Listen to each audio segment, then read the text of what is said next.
নমস্কাৰ বন্ধুসকল, মই হিৰেণ। আজি মই আপোনালোকক এই ভিডিঅ'টোৰ জৰিয়তে এই 2024 বৰ্ষত মাৰ্চ মাহটোত কুম্ভ ৰাশি ব্যক্তিসকলৰ কেনেদৰে পাৰ হ'ব তাৰে সম্পূৰ্ণ বিৱৰণ মই আপোনালোকক এই ভিডিঅ'টোৰ জৰিয়তে আগবঢ়াইছোঁ। প্ৰথমে মোৰ চেনেলটো আপোনালোকে ছাবস্ক্ৰাইব কৰি ল'ব, যাতে মোৰ পিছৰ ভিডিঅ'বিলাক আপোনালোকে সহজে লাভ কৰিব পাৰে। লগতে মোৰ ভিডিঅ' যদি ভাল লাগে তেন্তে লাইক আৰু শ্বেয়াৰ কৰিব, কমেণ্ট কৰি আপোনালোকৰ মনৰ ভাৱ প্ৰকাশ কৰিব। এতিয়া মূল বিষয়লৈ। মাৰ্চ মাহত কুম্ভ ৰাশিৰ ব্যক্তিসকলৰ এওঁলোকৰ পাৰিবাৰিক জীৱনৰ ক্ষেত্ৰত এনেধৰণৰ।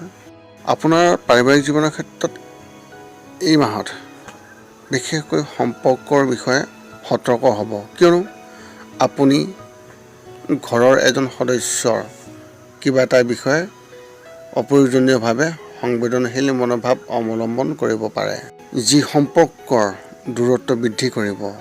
যদি আপুনি মুকলিকৈ কথা কয়, আপুনি অধিক ইতিবাচক ফলাফল পাব। মাক দেউতাকৰ এজনৰ স্বাস্থ্য অলপ ঢিলা হৈ থাকিব পাৰে, সেয়েহে তেওঁলোকক বাহিৰলৈ যাবলৈ নিদিব। এজন আত্মীয় ঘৰলৈ আহিব পাৰে আৰু তেওঁলোকে আপোনাৰ ঘৰত কেইদিনমান থাকিব পাৰে। যদি আপুনি কেইদিনমানৰ বাবে আপোনাৰ খুৰাকৰ ঘৰলৈ যোৱা নাই, তেন্তে আপুনি তেওঁলোকৰ ঘৰলৈ যাবলগীয়া হ'ব পাৰে। এই মাহত আপুনি আপোনাৰ আত্মীয়সকলৰ সৈতে কিছু সময় অতিবাহিত কৰিব পাৰিব। ব্যৱসায় আৰু চাকৰিৰ ক্ষেত্ৰত এনেধৰণৰ।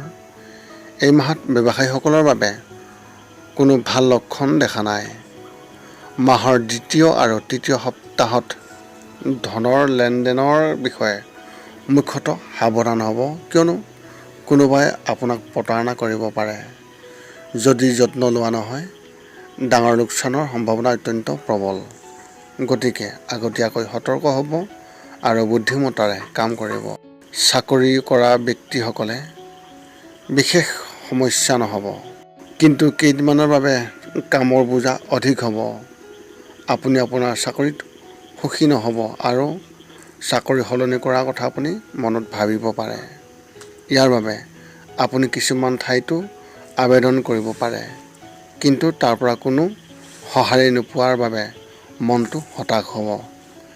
শিক্ষা আৰু কেৰিয়াৰ ক্ষেত্ৰত এনেধৰণৰ। যদি আপুনি মিডিয়া বা সাংবাদিকতাৰ ক্ষেত্ৰত অধ্যয়ন কৰি আছে, তেন্তে আপুনি এই মাহত কিছুমান ভাল অফাৰ পাব, কিন্তু মনোযোগৰ অভাৱৰ বাবে তেওঁলোকেও আপোনাৰ পৰা ওলাই আহিব পাৰে। অভিযান্ত্ৰিক বিদ্যাৰ্থীসকলে, অৰ্থাৎ যিসকল ইঞ্জিনিয়াৰিঙৰ শিক্ষাৰ্থী, তেওঁলোকৰ বিশেষকৈ তেওঁলোকৰ যি প্ৰকল্পৰ বিষয়ে শংকিত হ'ব আৰু শিক্ষকসকলেও আপোনাৰ ওপৰত খং কৰিব পাৰে। এনে পৰিস্থিতিত তেওঁলোকক সঠিকভাৱে সন্মান কৰক। বিদ্যালয়ৰ শিক্ষাৰ্থীসকলে তেওঁলোকৰ প্ৰশিক্ষণত ভাল প্ৰদৰ্শন কৰিব আৰু সঠিক নম্বৰৰ সৈতে উত্তীৰ্ণ হ'ব।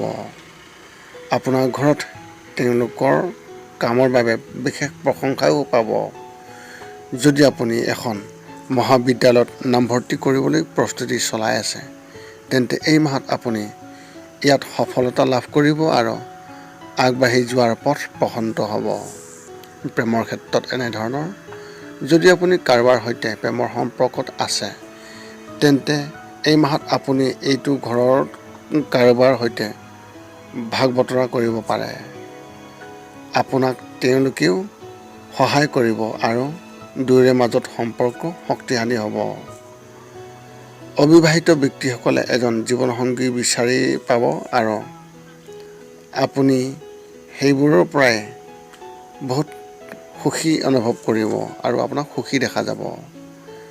বিবাহিত ব্যক্তিসকলে তেওঁলোকৰ সংগীৰ বাবে কিবা নতুন কৰিবলৈ চেষ্টা কৰিব।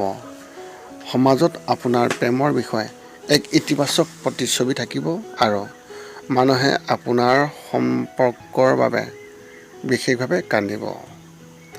স্বামী আৰু পত্নীৰ মাজত সম্পৰ্কৰ নতুন মাত্ৰা স্থাপন কৰা হ'ব আৰু পৰিয়ালৰ সকলো সদস্যও আপোনালোক দুয়োৰে সৈতে অতি সুখী হ'ব। স্বাস্থ্যৰ ক্ষেত্ৰত এনেধৰণৰ। স্বাস্থ্যৰ অনুসৰি এই মাহটো আপোনাৰ বাবে ইমান ভাল নহয় আৰু দুৰ্ঘটনাও ঘটিব পাৰে।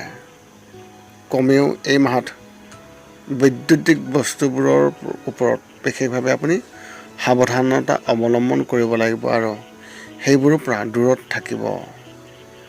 যদি আপুনি হাঁফানি ৰোগী, সদায় আপোনাৰ ওচৰত ইনহেলাৰ এটা ৰাখিবলৈ আপুনি চেষ্টা কৰিব, অন্যথা বস্তুবোৰ বেয়া হ'ব পাৰে। টোপনি নোহোৱাৰ সমস্যাও আপোনাৰ এই মাহত দেখা দিব আৰু কিবা এটাৰ বিষয়ে অস্থিৰতা থাকিব। যদি আপুনি নিশা টোপনি যোৱাৰ আগতে কমেও 15 মিনিটৰ ধ্যান কৰাৰ অভ্যাস গঢ়ি তোলে, তেন্তে এয়া আপোনাৰ সঠিক হ'ব। আপোনাৰ এই মাহত শুভ সংখ্যা হিচাপে 2 আৰু শুভ ৰং হিচাপে আপুনি এই মাহত কমলা ৰং ব্যৱহাৰ কৰিব পাৰে। পুনৰ লগ পাম অন্য এটা ভিডিঅ'ত। আজিলৈ ধন্যবাদ।